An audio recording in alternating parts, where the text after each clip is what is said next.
राम राम राम राम राम राम राम राम राम। सबको राम जी राम, राम जी राम।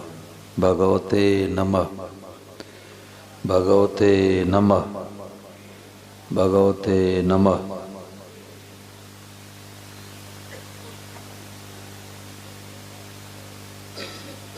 देखो, जैसे कोई भाई साल भर से शर्ट पहन रहे हो और उनसे एकाएक कहा जाए कि साल भर से तो आप पहन ही रहे हो, अब बताओ कि आपके शर्ट में बटन कितने हैं, तो नहीं बता पाएगा। 5 है कि 7 है कि 9 है। काम कठिन नहीं है, दृष्टि नहीं गई। रोजाना सीढ़ियों पर चढ़ करके पांव रख करके छत से चढ़ते उतरते हैं वर्षों से, और किसी से पूछा जाए बताओ कितने बार पांव रखना पड़ता है, 9 बार कि 11 बार 13 बार, याद ही नहीं है। तो ये काम कठिन नहीं है, उधर दृष्टि नहीं गई। ऐसे बार बार सत्संग सुनने से, बार बार सत्संग सुनने से दृष्टि चली जाती है। आज महाराज जी ने अपने हृदय का पूरा ज्ञान भंडार खोल करके रख दिया कि अभी इसी क्षण, अभी इसी क्षण सब के सब दुर्लभ महात्मा बन जाओ। देखो, ऐसी बातें दुनिया में नहीं मिलेगी। मैंने खूब ढूंढा है, देखा है। लगभग 36 सालों से मैं महाराज जी की पुस्तक से, सत्संग से जुड़ा हूँ और भारतवर्ष के बड़े बड़े जो संत कहलाते हैं गया हूँ, सत्संग सुना हूँ। परंतु सदैव स्वामी जी श्री राम सुखदास जी महाराज जी जो बातें हैं वो दुनिया में सबसे हट करके है। दूसरे जगह जाओ तो कहेंगे कि हमारा चेला बनो। अभी प्रोफेसर साहब आए थे तो कह रहे थे कि पत्नी अभी डीसी पद से रिटायर हुई तो गोवर्धन गए थे, वृंदावन गोवर्धन। तो बोले कि एक जाने माने संत के पास गए तो उनके अनुयायी बोले कि गुरुदीक्षा लो। बोले मैं स्वामी जी राम सुखदास महाराज का सत्संगी हूँ। एडमिशन किसका होता है? जो बिल्कुल अंगूठा छाप है। एमए के विद्यार्थी का एडमिशन होता है क्या? परंतु भीतर लगे बस हमारी टोली बढ़ जाए, हमारे अनुयायी बढ़ जाए। और स्वामी महाराज कहते हैं कि चेला चेली बनना हो तो चले जाओ और कल्याण करना हो आ जाओ। क्यों? दुनिया से उनको एक अठन्नी पैसे लेना नहीं था। 1 रुपये उन्होंने लिया नहीं, कोई कुटिया आश्रम बनाया नहीं, चेला चेली बनाया नहीं, आश्रम बनाया नहीं, फोटो खिंचवाया नहीं। और हम लोगों के लिए सावधान कर दिया कि हमारा नाम लेके कोई रुपया इकट्ठा करे, मान बढ़ाई प्राप्त करे, उसको ठग समझना चाहिए। ऐसे महापुरुषों की वाणी और ये छोटे से देखो ढानी गांव में मिल रही है, ये मामूली बात नहीं है। अभी तक तो मिली नहीं थी। तो महाराज जी ने कहा कि ऐसी बातें मिल जाए तो कमरा बंद करके नाचो। क्यों हो? ये तो दुनिया के करोड़ों लोगों को जो बात नहीं मिली हमारे को मिल गई क्या? क्यों हो? माता पिता के रूप में भगवान है, दादा दादी के रूप में भगवान है, बेटे बहू के रूप में भगवान है, देवरानी जेठानी के रूप में भगवान है, पत्नी के रूप में साक्षात भगवान है, पति के रूप में साक्षात भगवान है, मित्र के रूप में साक्षात भगवान है, और शत्रु के रूप में साक्षात भगवान। और नहीं तो जैसे गरम तवा तपता है ऐसे हृदय तपता है। इसने हमारा जगह जमीन दबा लिया, इसने हमारे को गाली दे दिया, इसने हमारा अपमान कर दिया। परंतु जैसे उस पर ठंडा पानी पड़ते ही शांत। ऐसे बातें हैं कि ये बुरा है, मंदा है, अच्छा है, भला है, अब वो गर्म तवा की तरह हृदय जलेगा।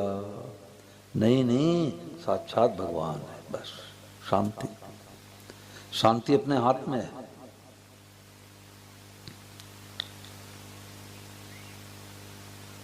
देखो, दिल्ली से बंबई जाने में सैकड़ों स्टेशन भी आते होंगे, और एक ऐसा उपाय हो गया कि बिना स्टेशन आए बंबई पहुंच जाओ। बोलो है कि नहीं सुविधा? अरे स्टेशन आया नहीं, बंबई कैसे पहुंच गए?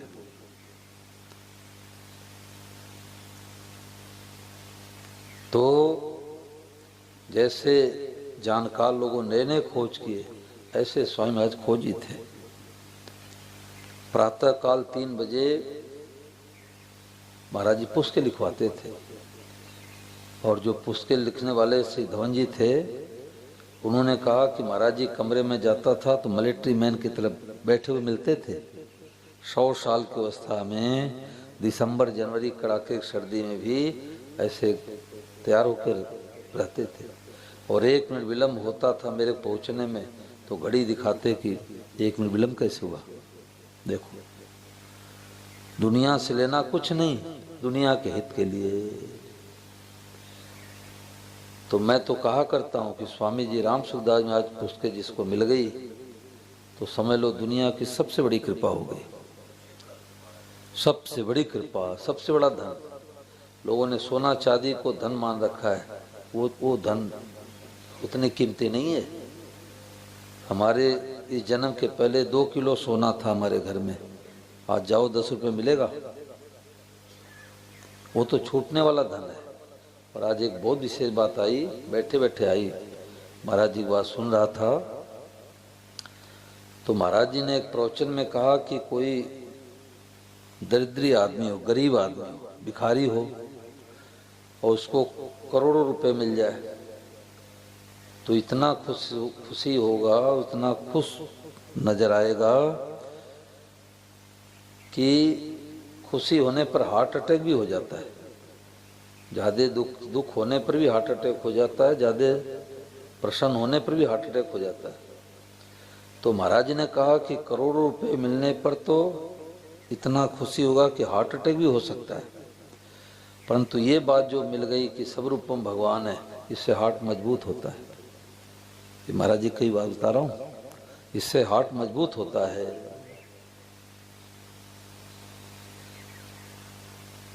तो मानने में सब भगवान, बर्ताव अलग अलग करना है। महाराज जी ने कहा कि जब दुकानदार को माल निकालना होता है तो 50% छूट कर देता है। भीड़ उमड़ती है, चलो भाई, सेठ ने 50% छूट कर दिया, 80% छूट कर दिया। ऐसे भगवान के ग्राहक कलयुग में रहे नहीं, मान बढ़ाई, धूम धड़ाका। तो अब भगवान 99% छूट पर मिल रहे हैं। हम तो कहा करते हैं कि भगवान को कितना हमने महत्व दिया है कि अगर 10 बजे रात्रि में आकर के कन्हैया दरवाजा खटखटावे, मैं आ गया भाई, बोले कौन आया हो? बोले कन्हैया। बोले रुको रुको, भी साले से बात हो रही है। इतना महत्व देते हैं भगवान को। अब ऐसी मारी बातें चलती है, और कोई बीच में उठ करके मैं देखता हूँ, सुबह तो सब साधक हैं, दिन में उठ के चले जाते हैं।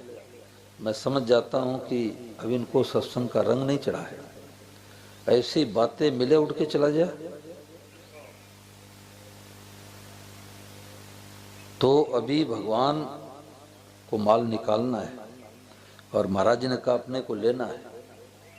भगवान को माल निकालना है, तत्काल शांति, तत्काल। सोच बदलने का नाम सत्संग है, वेशभूषा बदलने का नाम सत्संग नहीं है, सोच बदलने का नाम सत्संग है। अभी हम जगत जगत मानते थे, जगत नहीं, बोले साक्षात जगदीश है, साक्षात जगदीश है। एक महात्मा जी एक ढानी के रास्ते से खेतों में से जा रहे थे तो एक किसान मतेरे की खेती किया था, छप्पर लगा के रहता था खेत में। तो शाम काल का समय था, थोड़ा अंधेरा भी हो गया था। तो महात्मा जी को शंका लगी तो यानी पेशाब करने के लिए बैठ गए। तो किसान ने देखा कि रोजाना का चोर आज पकड़ा गया, यही हमारे मतीरे को चुरा चुरा के ले जाता है। और पीछे से गया, एक लाठी सिर पर जमा दिया बाबा जी के। तो जब बाबा जी के सिर पर लाठी लगी तो बाबा जी बोले भगवते नमः, नारायण नारायण। अरे टॉर्च जला के देखा है तो कोई बाबा जी है। बोले महाराज क्षमा करना, मेरे से बड़ी भूल हो गई, और हमने आपको नहीं मारा, हमने तो चोर जान के मारा। तो महात्मा ने कहा भाई तूने हमारे को थोड़ी लाठी मारा है, तूने चोर को लाठी मारा है। उसने कहा रुको रुको महाराज, अभी बैलगाड़ी ले आता हूँ और आपको बैठा करके और मरहम पट्टी करा दूँ, सिर से खून निकल रहा है। तो महात्मा ने कहा भाई तुम्हारी मर्जी। अब वो बैलगाड़ी लेकर के आया, गद्दा बिछा दिया, बाबा जी लिटा दिया, हॉस्पिटल ले गया। तो डॉक्टर ने मरहम पट्टी किया। तो कोई सत्संगी आ गए महेश जी जैसे कि बाबा जी हैं, इनको थोड़ा देसी गाय का दूध लाऊं, पता नहीं जर्सी का पिएंगे नहीं पिएंगे। तो बोले कि लो बाबा जी गुनगुना जल पी लो, आपके चोट में राहत मिलेगी। तो बाबा जी बोले कि तू बहुत बहुत रुपया है, तू बहुत बहुत रुपया है। पहले तो लाठी मारता है और फिर बैलगाड़ी बन करके आता है और फिर मरहम पट्टी करता है और फिर गरम गरम दूध पिलाता है, तो बहुत बहुत रुपया है। उसने कहा महाराज जी हमारे को फंसा मत देना, वो तो पाथेड़ी वाला किसान ने आपको लाठी मारा था। बाबा ने कहा मैं पहचानता हूँ, तू ही था, तू ही, तूने तो लाठी मारी और तू ही बैलगाड़ी बन के आया, तू ही बैल बन के आया, तू ही डॉक्टर बन के मरहम पट्टी किया और तू ही गरम गरम दूध पिला रहा है। बाबा जी की दृष्टि थी वासुदेव स्वामी पर। तू ही है जो कुछ है सो तू ही है, तू ही बन गया पांचों भूत, तेरी है सारी करतूत, और तू ही धारे रूप अनंत, बिल्ला कोई समझे संत। तो ये टाटा बिल्ला, रुपये वाला टाटा बिल्ला तो हर कोई नहीं बन सकता, वो तो भाग्य के अधीन है। रुपया आना भाग्य के अधीन है। जो भाग्य के अधीन है उसके लिए तो मनुष्य रात दिन एक कर दिया और मिलेगा उतना जितना भाग्य में है। भाग्य रूपी बर्तन को संतों ने कहा कि चाहे सरोवर में डुबाओ, चाहे टंकी में डुबाओ, चाहे कुएं में डुबाओ, 2 लीटर का पात्र है 2 लीटर आएगा। ऐसा नहीं कि बाल्टी में डुबाओ तो 1 लीटर आवे, कुएं में डुबावे तो 6 लीटर आवे और समुद्र में डुबाओ तो 18 लीटर आवे, ऐसा नहीं होगा। तो ये पहले से निर्धारित है कि आप लखपति करोड़पति बनेंगे कि नहीं बनेंगे। तो रुपया वाला तो टाटा बिल्ला हर कोई नहीं बन सकता, और बिल्ला संत सब कोई बन सकता है। महाराज ने कहा अभी अभी इसी क्षण सबके सब दुर्लभ महात्मा बन जाओ।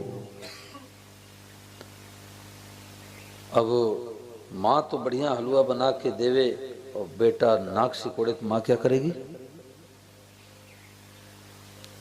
माँ क्या करेगी?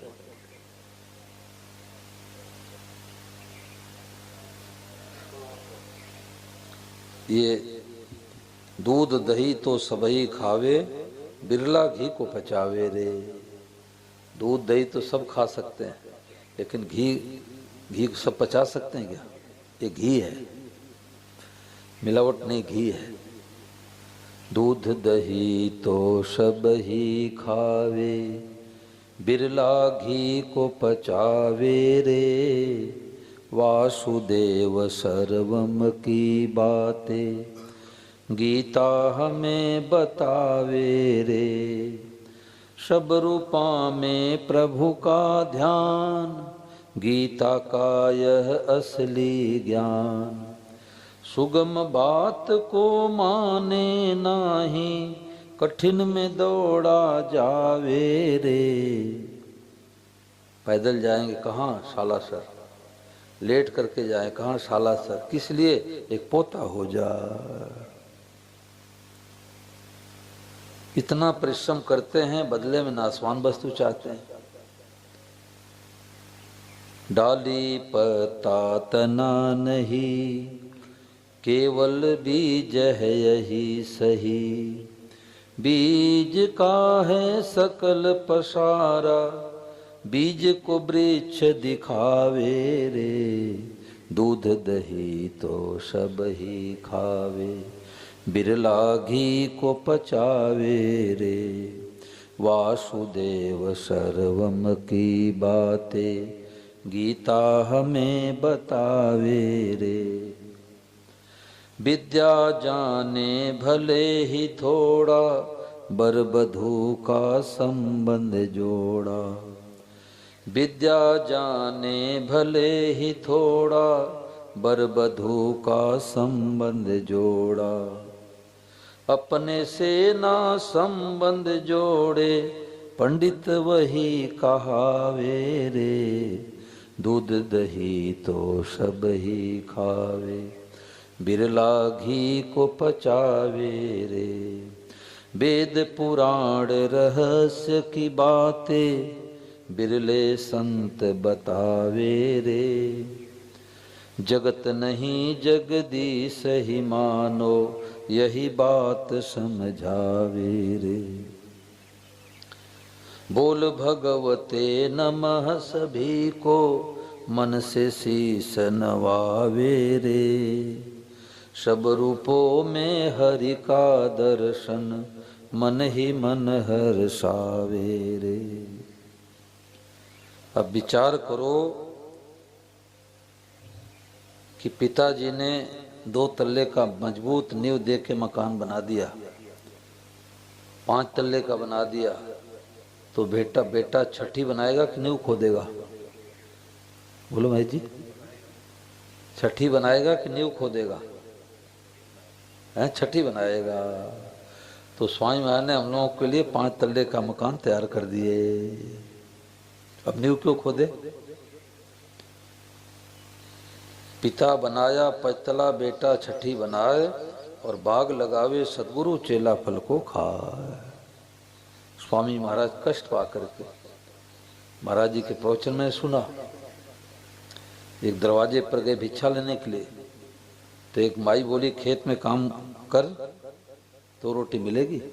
देखो, मतलब कि ऐसे ऐसे महाराज जी से लोग जुड़े थे कि महाराज जी रोजाना सोने की रोटी खाते, तो सोने की रोटी खिलाने वाले तैयार थे।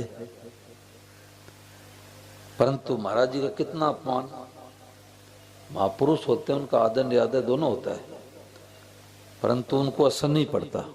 हम लोग पर असर पड़ता है। असर पड़ता है उतने असर में कमी है। तो माई बोली कि खेत में काम कर फिर रोटी मिलेगी। एक जगह गए महाराज जी तो भिक्षा लेने, तो माई बोली तू क्यों आया? अब भवनों से ऐसे कोई कहे तो कितना बुरा लगेगा। बोले तू क्यों आया? बोले भूख लगी थी तो आ गया। तो महाराज जी बोले कि उसने कहा क्यों आया? तो महाराज ने कहा मैं जा रहा हूँ। तो बोले क्यों जा रहा है? बोले आया क्यों, जा रहा तो क्या करूं? तो माई बोली कुछ लेके जा। महाराज जी का देखो अपमान हुआ, और महाराज जी ये ज्ञान ढूंढ लिए कि इस माई के अंदर ये भाव है कि खाली हाथ जाएगा तो पाप छोड़ के जाएगा। तो महाराज जी कहते गृहस्थ का धर्म है, मकान बना के दुकान बना के बैठा है, कोई मांगने वाले आवे तो फल खिला दो, जल पिला दो, रोटी खिला दो, कुछ बाजरी दे दो, सर्दी का दिन है तो शाल चद्दर दे दो। खाली हाथ मत भेजो कि जाओ जाओ आगे जाओ। खाली हाथ जाएगा तो पाप छोड़ के जाएगा। तो स्वामी महाराज से पूछा गया कि महाराज जी मांगने वाले आते हैं, कहते बड़े काश्तकार हैं, बड़े किसान हैं, लाओ 5100 रुपये लाओ, नहीं तो तुम्हारे खेत में आग लग जाएगी, तुम्हारे बेटे का एक्सीडेंट हो जाएगा। तो ऐसे धमका के ले जाते हैं। तो महाराज जी ने कहा कि ब्राह्मण को तो पैसे दो, ब्राह्मण घर गृहस्थी वाला है, बाल बच्चे वाला है, बेटा बेटी विवाह करेगा, माता पिता की सेवा करेगा, तो साधु को रुपया मत दो, ये महाराज जी कहते थे। साधु को रुपया मत दो। साधु गया तो रुपया क्या करेगा, और रुपया ही कमाना था तो साधु क्यों बना, गृहस्थ में रुपया खूब कमाता। तो आप रुपया दोगे, सुल्फा पिएगा, गांजा पिएगा, बीड़ी पिएगा, आपके पैसे का दुरुपयोग होगा, आप तो सोचते हो हमें पुण्य मिलेगा, उल्टे पाप लगेगा। उनको फल दे दो, किराया दे दो, बस में बैठा दो, रुपया मत दो। तो लोगों ने कहा कि महाराज जी मांगने वाले आते कहते हम अनाज नहीं लेंगे, फल नहीं लेंगे, रोटी नहीं लेंगे, कपड़ा नहीं लेंगे, हमें रुपया चाहिए, और नहीं दोगे तो श्राप दे देंगे। तो महाराज जी ने कहा कि असली साधु कभी श्राप देता नहीं, असली साधु कभी श्राप देता नहीं, और नकली साधु का श्राप लगेगा ही नहीं, ये महाराज जी कहते हैं। तो पिता बनाया पचतला बेटा छठी बनाए, और बाग लगावे सदगुरु चेला फल को खा। वृंदावन में भरपेट भिक्षा महाराज जी को नहीं मिली। रेवाड़ी की बात साथ महाराज जी बताते हैं कि मैं टिकट लेके ट्रेन में चढ़ा, मतलब महाराज जी का ये भाव था कि विदाउट टिकट यात्रा नहीं करनी चाहिए, क्योंकि सरकार की तरफ से अन्याय है। तो सरकार कौन, शौरिया सरकार है, उसकी व्यवस्था है। तो महाराज जी कहते आपके पास वृंदावन, अयोध्या, काशी जाने के लिए टिकट है, तो पैसे है तो जाओ, कोई भगत टिकट करा ले तो जाओ, और नहीं तो जाने की जरूरत नहीं, भजन करो। तो महाराज जी चढ़े तो टीटी आया, उसने देखा ये बाबा जी हैं, तो फ्री फैंड में चढ़ गए। बोले बाबा जी नीचे उतरो, नीचे। बोले टिकट है, बोले नीचे उतरो, बोले हमारी इज्जत है। और जब ट्रेन चलने लगी तो पीछे डिब्बा में फिर चढ़ गए। मुगल सराय की बात बताते महाराज जी। बोले ट्रेन में चढ़े तो बोले कि बाबा जी आगे बढ़ो, आगे बढ़ो, आगे बढ़ो। तो जहाँ जावे तो यही करे, बाबा जी आगे बढ़ो, आगे बढ़ो। तो महाराज जी बोले कि हमें यही आशीर्वाद दो कि हम आगे बढ़े, यही आशीर्वाद दो कि हम आगे बढ़े। तो इतनी प्रतिकूलता सह करके जो ज्ञान अर्जित किए, और वो ज्ञान हम लोगों को मुफ्त मिल रहा है, गद्दे पर बैठ के मिल रहा है। एक एक दिन में 15-15 घंटे महाराज जी सत्संग सुनाते थे, 15-15 घंटे, और नंगे पांव टहलते, और जो है इस गांव में सत्संग करा दिए, फिर उस गांव में, फिर उस गांव में, फिर उस गांव में, पैरों में खून निकल जाते। इतनी प्रतिकूलता सही है महाराज जी ने।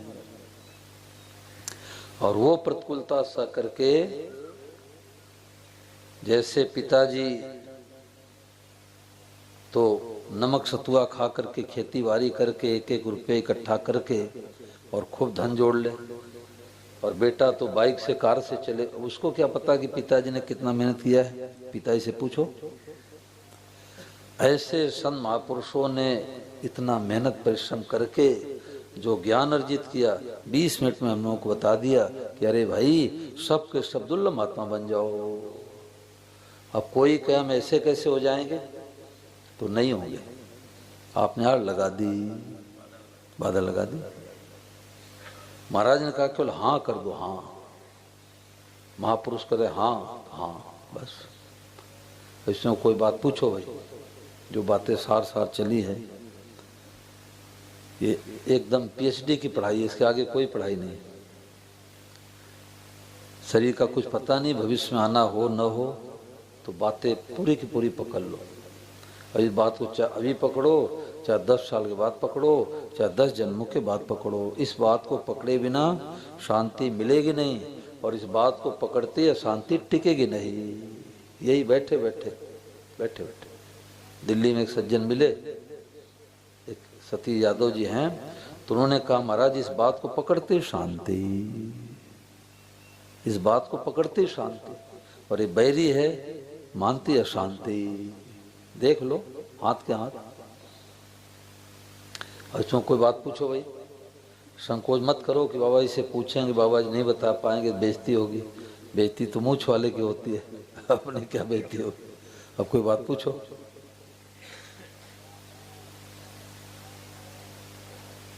बताओ महेश जी, कोई ऐसा बात चलाओ जो सबको लाभ मिले।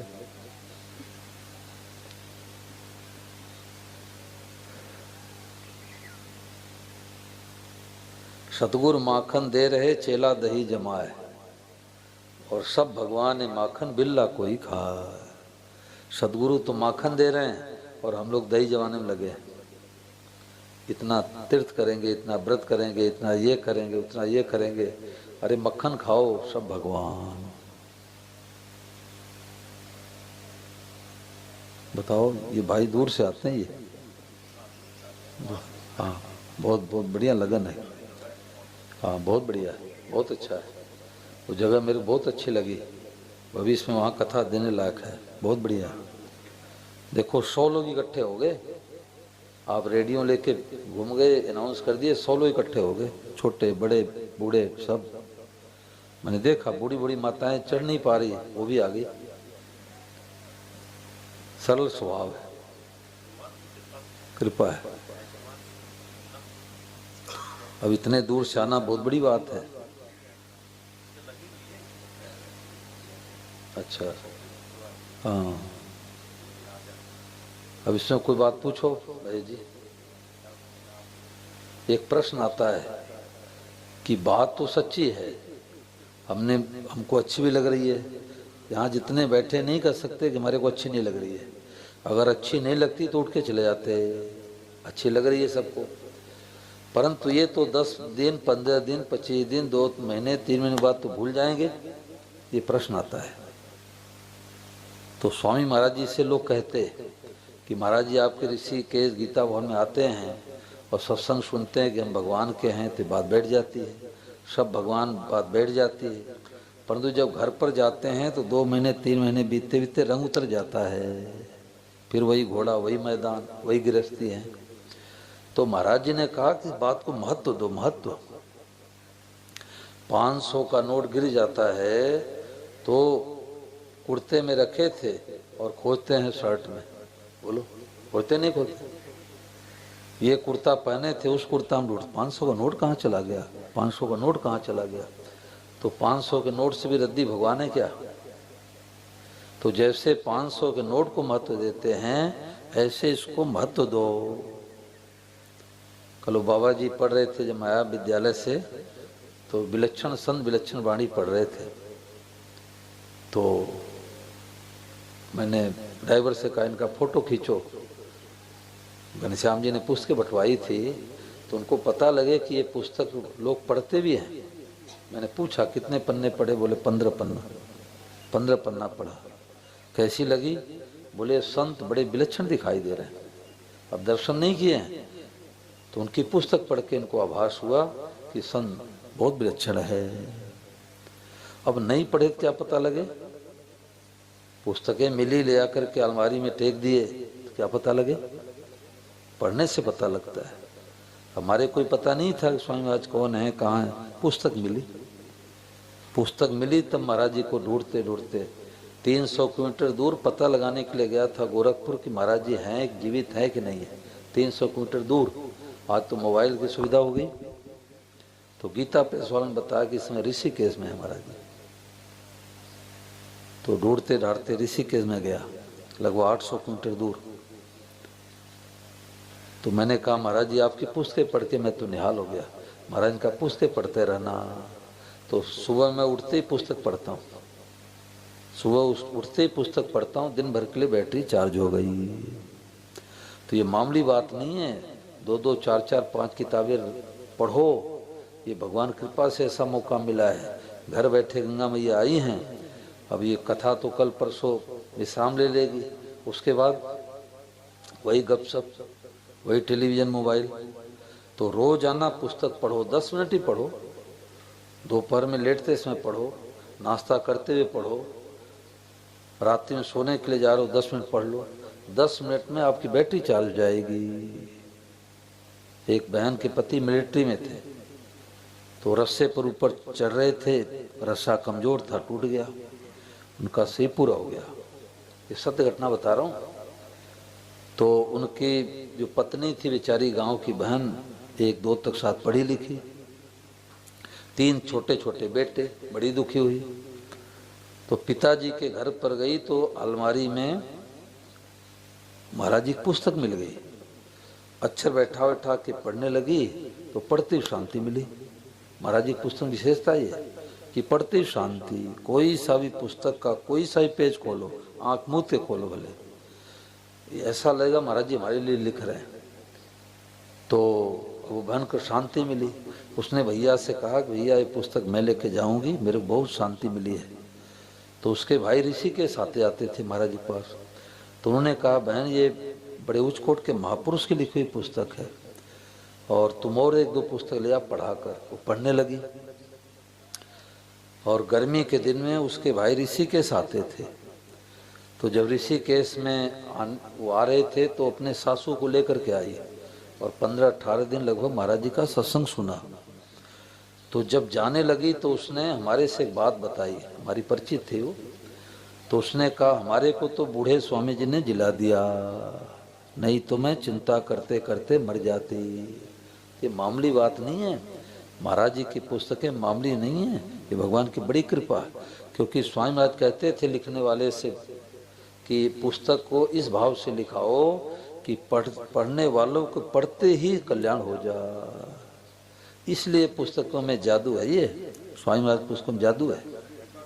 हाँ, और उस समय मोबाइल वोबाइल नहीं था, हम लोग जितने जुड़े, कोई कहीं से कोई कहीं से, महाराज जी पुस्तक पढ़ के कि ऐसे संत कौन है भाई पृथ्वी पर। तो ये भगवान की मामूली कृपा नहीं है, कृपा की बरसात हो रही है। बोलो गिरधर गोपाल की। तो यही 5 रुपया कर ले।